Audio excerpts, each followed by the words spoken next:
I'm going to have General Glosson come back up here and show you some film that I think will speak for itself. First, by way of setting the stage, the first video you'll see is a air-to-air engagement with the F-15C and the MiG-25 Foxbat. What actually transpires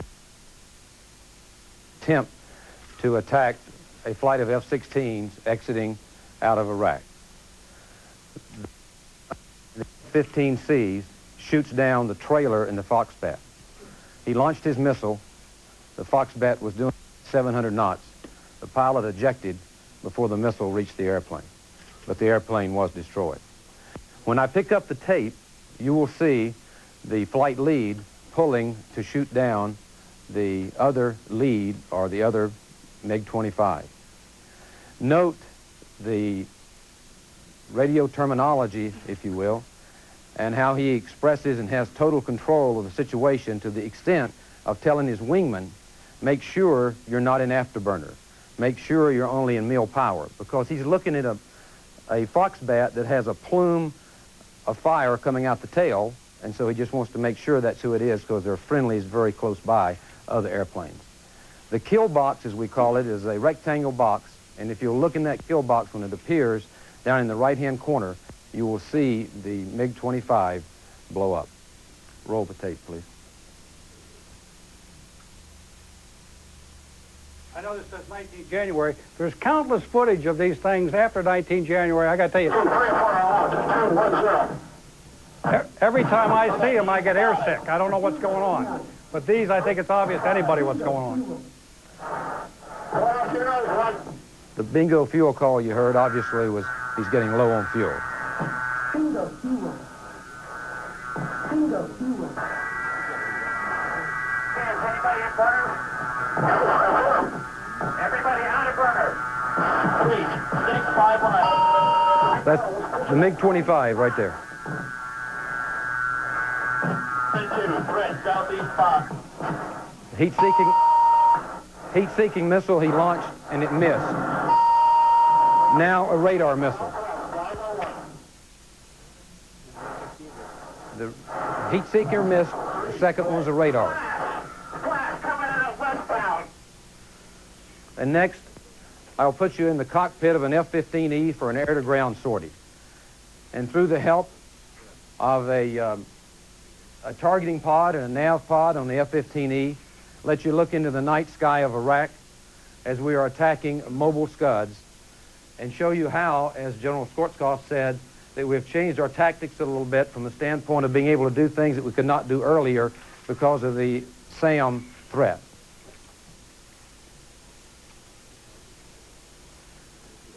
White indicates hot. And you'll see on the FLIR pod that the 3 erector launchers, or mobile Scuds, are turning into the storage area to join 4 others. And then when you notice black indicates cold, and you'll see these get darker as this film goes on. And now the pilot is maneuvering to drop laser-guided bombs on this target. There are a total of 11 vehicles in this area, and all of these are already loaded with Scud missiles. As you can see, these have already been fired. And now we will show you a slow motion so you can actually see the bombs impacting. Notice the bombs come through, impact. Watch this one roll.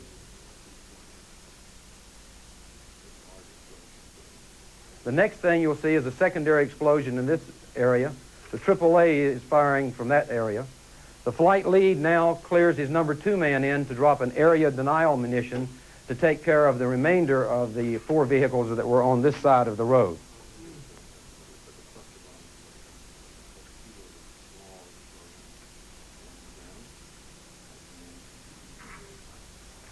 Thanks, Buster. Yes, sir. There's a little bit of argument going on in the community as to how much damage we did in this film. The minimum damage we did on the 11 vehicles has been confirmed. We have knocked out at least 3 mobile erector launchers, 4 Scud missiles on Scud servicing vehicles and 3 more Scud servicing vehicles. The other possibility is that we knocked out as many as 7 mobile erector launchers in just that one strike. I would also like to report to you that using similar tactics last night in western Iraq, we also attacked and destroyed 3 Scud TELs with F-15s, and I feel we preempted a missile attack on Israel last night. Now, I certainly can't say there will be no more Scud launches. You can never say that. But I have a high degree of confidence that we're getting better and better at our ability to find them, and I think this tape speaks for itself in our ability to find them and destroy them, and I assure you we're going to continue to pursue those launchers. One last announcement. Today, we went over 500,000 troops in the theater. Let me just finish up by giving you a very brief closing assessment. By every measure, our campaign plan is very much on schedule. Now, there's no way that I'm suggesting that the Iraqi army is close to capitulation and going to give up. I think their actions last night have proven that to all of us. But I'm quite confident that the direction we're heading in is going to lead to exactly the outcome that we all want to see. That completes the formal briefing, and General Gloss and I now would be very happy to answer any questions you might have. Richard. General Schwarzkopf, the Iraqis claimed yesterday that a POW of unknown nationality was killed in one of the bombing raids on a place where he's being used as a human shield. What can you tell us about this human shield business, and how are you dealing with that when it comes to bombing targets in Iraq? Tell you like I'd really like to tell you how I'd like to deal with it, but I won't get into that. All I can say is that is a gross violation of the Geneva Convention. I think it's very important to state right now that the International Red Cross has inspected all of our POW camps, and I will let their report speak for itself. Now, we've been taking live the briefing from General